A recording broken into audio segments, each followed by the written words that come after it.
Now let's recall what is a total ordering.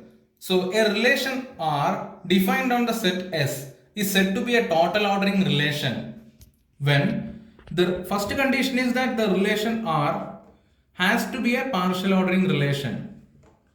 Okay, so we have discussed what is a partial ordering relation and all. So the relation R has to be a partial ordering defined on the set S.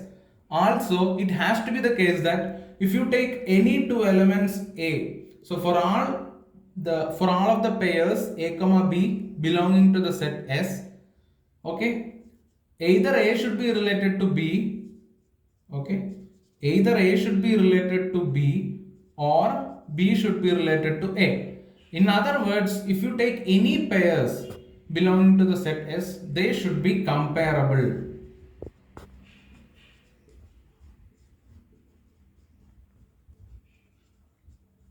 Okay, now first of all, for a relation R to be a total ordering relation, R has to be a partial ordering relation, meaning that R has to be reflexive, antisymmetric and transitive.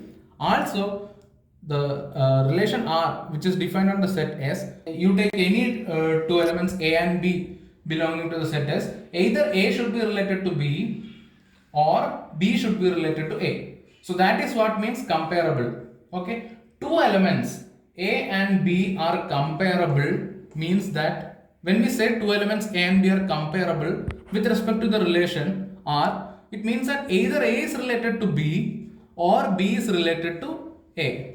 If both are not there, then that means that A and B are incomparable. Okay. So for a relation R to be a total ordering, it has to be a partial ordering, and if you take the set S, you take any two elements belonging to the set S, it has to be the case that A is related to B or B is related to A. Then the set S together with the relation R is called the totally ordered set. Okay. Okay, so let's see some examples of totally ordered set, right? So given, okay, the set of integers together with the greater than or equal to relation, whether that is a totally ordered set or not, that is the question. Okay, so we have seen this, which is an example of a partially ordered set.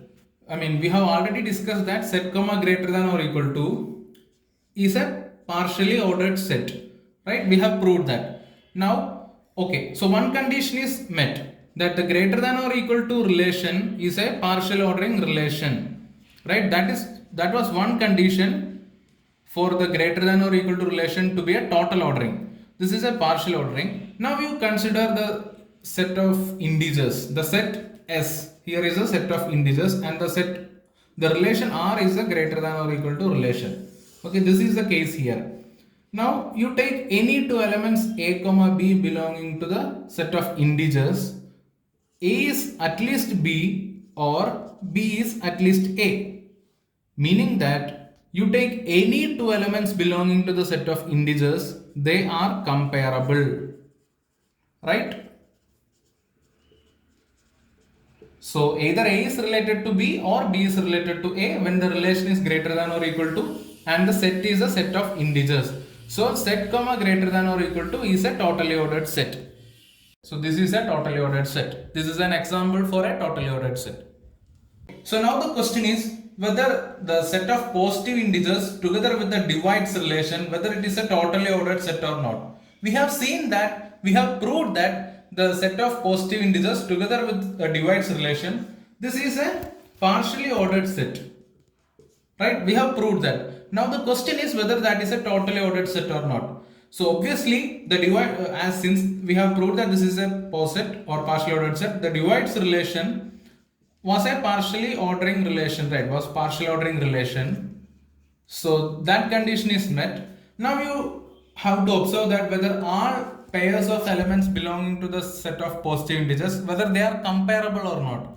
So you take A comma B belonging to set plus, any A comma B belonging to set plus, whether A is related to B or B is related to A. So either it has to be the case that A divides B, or it has to be the case that B divides A to say that A and B are comparable, right?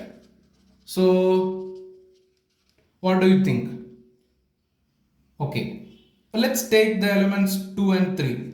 Okay, 2 and 3 both are elements of Z plus, right? But whether 2 divides 3? No, right? Whether 3 divides 2? No, right? And hence we have two elements which are incomparable, right? And this is the reason why the set of positive integers together with the divides relation is not a totally ordered set. Okay, not a totally ordered set, because every pair of elements in the set of positive integers are not comparable. There exists elements, there exists pair of elements which are incomparable, and that is not allowed in a totally ordered set, right?